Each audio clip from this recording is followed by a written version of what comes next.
Swerteng umaga, heto na po ang resulta sa ating STL Bulacan. Para sa araw na to, April 1, 2026, Wednesday, first draw result. Maghanda na kayo at heto na, ibibigay ko na ang resulta ngayong umaga. At para naman po sa ating STL Bulacan, first draw result, ang resulta ngayong umaga ay ang mga numerong ito.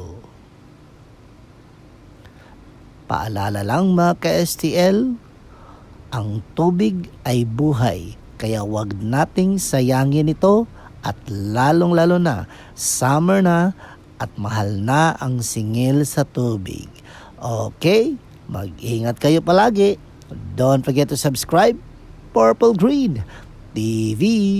Paki-like, share at pag-hi na rin sa comment. Thank you!